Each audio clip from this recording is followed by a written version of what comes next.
Hi, I'm Jennifer Cona, founder and managing partner of Cona Elder Law. Welcome to Cona's Corner. This is where we take questions from our clients and the public about elder law and estate planning issues. These are complicated areas of the law, and we want to help people navigate these issues and take proper actions to avoid lots of headaches later. Lots of costly mistakes are happening out there, and we hear about them every day from our clients, and we want to help people take proper steps and avoid these mistakes.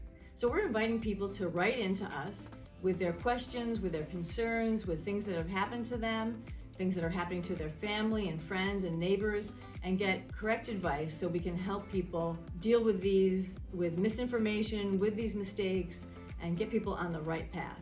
So you're invited to write in to elder@conalaw.com with any questions and concerns, and we're going to answer them as quickly as we can.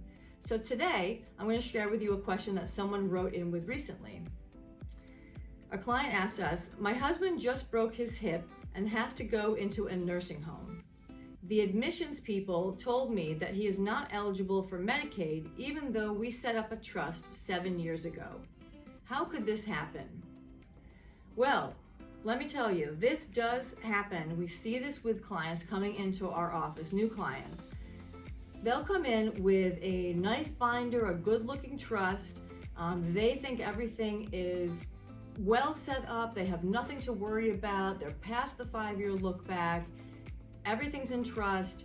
Everything is protected because they have a trust document.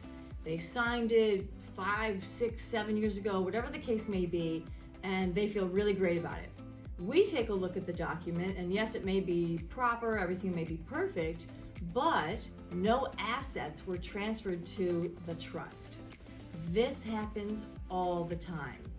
There's no deed transferring the real property, the house, into the trust. There's no assets in the name of the trust. You have to retitle bank accounts, brokerages, the deed to the house. Whatever assets you want to put in the trust, they have to be titled in the name of the trust in order to be held by the trust. That's a critical second step. Just signing that trust document, like you sign a will, that's not enough for making that trust effective. It's enough for signing a will, but it's not enough for signing a trust. You have to then transfer title to your assets. Otherwise, you really have not accomplished anything at all. And the attorney that you use to sign your trust document should really be helping you if you're not able to do that yourself. It is so important that you fund the trust. That is step 2 to setting up a trust when you're protecting assets, or when you're setting up a trust for any reason. You have to transfer assets into the trust by retitling those assets. Don't miss that critical step. So what happened to this person is exactly that. She signed the trust document, but then stopped. She thought, that's it, she's good, and nobody told her otherwise. And 7 years later, she learns, oh my gosh, nobody told me I needed to retitle anything into this trust. And now she has to start that clock all over again, and her husband's already in the nursing home. You can imagine how upset she was. And you can imagine how upset we are to have to tell her that bad news. I don't like telling people bad news. I want people to do things right the first time. So be aware of these things, and also make sure that when you're getting advice for elder law and estate planning, that you're going to someone who only practices in these areas. The laws are very complicated, and you need to get proper advice and guidance the first time around, because it's really costly not to.